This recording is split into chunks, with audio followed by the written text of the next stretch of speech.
Tänään puhutaan päihteistä, eli tarkemmin alkoholista, tupakkatuotteista ja huumeista, joten käydäänpä tähän alkuun nopsaan perusasiat läpi. Alkoholijuomat on etanolia sisältäviä juomia, joita ei saa alle 18-vuotiaana ostaa eikä juoda. Täysi-ikäisenä on mahdollista ostaa mietoja juomia, eli alle 22%, mutta niitäkään ei saa välittää alaikäisille kavereille. Ja parikymppisestä eteenpäin voisit halutessaan ostaa myös vahvempia alkoholijuomia. Mutta tosiaan alaikäisenä minkä tahansa vahvuisen alkoholin hallussapito ja nauttiminen on laitonta. Tupakkatuotteista sen verran, että itse rööki ja nikotiinipitoinen sähkötupakka, eli vape, on kiellettyjä alle 18-vuotiaille ja niitä koskee about sama lainsäädäntö. Ja lisää tästä vapen lainsäädännöstä voi lukea netistä. Ja viimeisenä huumeet. Tämä osa-alue koostuu tosi monesta erilaisesta päihdyttävästä aineesta ja siksi ne on niputettu yhteen, koska ne on kaikki laittomia ihan kaikenikäisille täällä Suomessa. Esimerkkinä voisi antaa vaikka kannabiksen, sienet ja essot.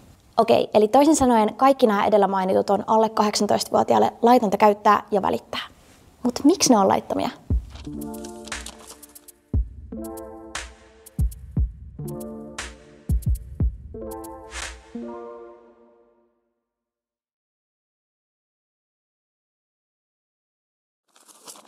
Mä pohdin myös itse tätä kysymystä ja mä päädyin siihen, että useinhan just säännöt ja lait perustuu asiantuntijatietoon.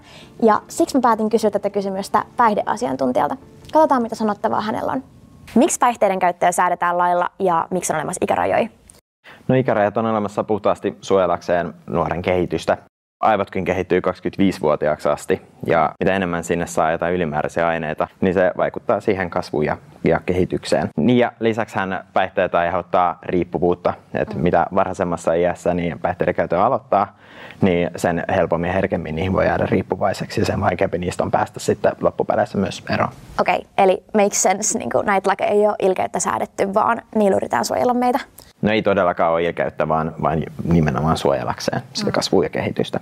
Myös esimerkiksi alkoholin tai nikotiinin pitkäaikainen käyttö voi vaikuttaa ihan suoraan puhtaasti muistiin ja se voi vaikuttaa uusien asioiden oppimista tai tiedon käsittelyyn. Lisäksi päihteiden käyttöhän vaikuttaa moniin muihin elämän osa-alueisiin, kaverisuhteisiin, seurustelusuhteisiin, perhesuhteisiin, koulunkäyntiin, harrastuksiin, kaikkeen tämmöiseen. Että jos ne päihteet astuu ikään kuin kuvioihin, niin sitten nämä muut tärkeät osa-alueet elämässä niin jää vähemmälle huomiolle ja se päihteet saattaa saada semmoisen ikävän painoarvon siinä elämässä.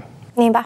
No entäs sitten kun nykyään käytetään tosi paljon vapea ja ilmeisesti sekin kuuluu tupakkatuotteisiin, niin kerroks siitä vielä vähän lisää? Kun mun ajatus on se, että siinä niinku vedetään jotain vesihöyryä ja makua, niin miksi se sitten on niinku lailla säädetty? No näin just, että on ainoa, vaan sehän nimenomaan markkinoidaan täten, että se kuvittelisikin, että se on semmoinen ei läheskään niin haitallinen kuin tupakkatuotteet ja se on koko se ideakin siinä markkinoinnissa. Se markkinoidaan semmoisena tuoksusena ja vähän haitallisena, mutta sitten näinhän se ei todellakaan ole. Et siinä on nikotiinia, niin nikotiini aiheuttaa vahvaa riippuvuutta, se on myrkky. Lisäksi niin vapessa niin on pitkäaikaisvaikutuksia, mistä me ei oikein tiedetä vielä, koska se on niinkin uusi tuote.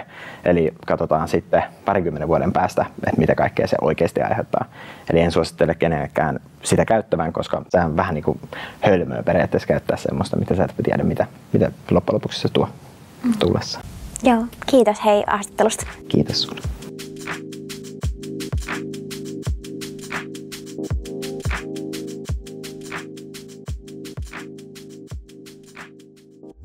Eli nyt me tiedetään, miksi päihteet on laittomia. Ehkä tässä ei ollut mitään uutta, mutta en mä tiedä. Mun mielestä on joskus kiva mennä asioiden alkulähteelle, että voi ymmärtää kokonaisuuksia. Eli päihteet on myrkyllisiä, ne aiheuttaa riippuvuutta ja sen takia me yritetään suojella niiltä. Ja mä tiedän, että nuorten asenteet huumeiden käyttöä kohtaan on löyhentynyt. Esim. Pilvenpoltto on nykyään paljon yleisempää kuin 10 vuotta sitten. Mutta se ei tarkoita, etteikö nämä riskit ja lainsäädäntö olisi pysynyt ihan samanlaisina. Millaisia seurauksia päihteiden käytöllä on poliisin näkökulmasta? No kaikesta kiinni jäämisestä jää aina jonkinlainen merkintä. Jos ajatellaan, että sä oot käyttänyt päihteitä tai sulla on hallussa päihteitä, sä jäät kiinni siitä, niin sillä voi olla kauaskantoisia vaikutuksia esimerkiksi siihen, että mihin sä pääset jatkossa opiskelemaan tai minkälaista työtä sä pystyt tekemään. Eli se kiinni jääminen ei tarkoita vaan sitä, että okei, nyt meni vähän tunnelma pilalle yhtenä iltana, vaan se voi vaikuttaa pitkälle tulevaisuuteen. Okei, joo. No entä kun mulla tulee semmoinen kela tästä, että niinku, jos on joku vaarallinen tilanne ja tuntuu, että pitäisi soittaa poliisille, mutta sitten pelottajat jää jotenkin itse pulaan siitä, niin mitä sitten pitäisi tehdä? Tämä on tosi hyvä kysymys ja ymmärrän, että sä mietit tuollaista asiaa, mutta ei siinä ole kuin yksi oikea vaihtoehto. Me ei jätetä kaveria ja totta kai mietitään sitä, että kaveri pysyy hengissä ja saa oikeanlaista hoitoa, eli yhteys hätäkeskukseen. Okei, joo. Kiitos. No voi olla, että siellä on nyt jonkun tullut jo kokeiltua päihteitä ja ne seuraukset ei olekaan ollut ihan niin vakavia kuin mistä on varoiteltu. Mutta päihteiden käytössä on myös muita riskejä kuin nuo edellä mainitut, joten käydäänpä läpi vielä 3 pointtia. Otetaan ekaksi esimerkiksi huumeet. Nehän on laittomia ihan kaiken ikäisille, joten niiden tuotanto ja kaupankäynti voi tapahtua tosi hämärissäkin olosuhteissa. Ei ole olemassa mitään laadun tarkastusta ja sen takia ne voi sisältää jopa myrkyllisiä aineita sen itse päihdyttävän aineen lisäksi. No, mulle tulee mieleen tämä yksi hyvin surullisen kuuluisa tapaus, missä heroiinia käytettiin kokaiinina ja sen seurauksena muutama ihminen sitten kuoli. Eli tämä tarkoittaa sitä, että kun sä ostat päihteitä, niin sä todellisuudessa koskaan voit tietää, että mitä sä saat. Sä saatat ehkä ostaa jotain tiettyä ainetta, mutta se onkin esimerkiksi vahvempaa, tai yhden päihteen sisällä voi olla ristikkäin vaikuttavia aineita, tai sitten siellä voi olla mukana hengenvaarallisia täyteaineita. Sä et voi koskaan tietää, miten just sun keho tai mieli reagoi johonkin päihteeseen. Vaikka kaverille ei olisi käynyt kuinkaan, niin sä oot aina asia erikseen. Esim. Kannabispsykoosi voi iskeä jo ekasta käyttökerrasta. Jokainen uusi käyttökerta on yhtä iso riski. Ja nämä riskit ei vähene sen mukaan, mitä useamman kerran sä oot kokeillut jotain päihdettä. Varsinkin just sen takia, että katukauppatavaran laatu vaihtelee niin huomattavasti. Nämä keskustelut Sebastianin ja Kristiinan kanssa sai mut jotenkin ajattelee, että miten sitä pitää itteensä ihan haavoittumattomana, että ei mulle satu mitään tai en mä jää koukkuun, mutta todellisuudessa se voi olla ihan kuka tahansa.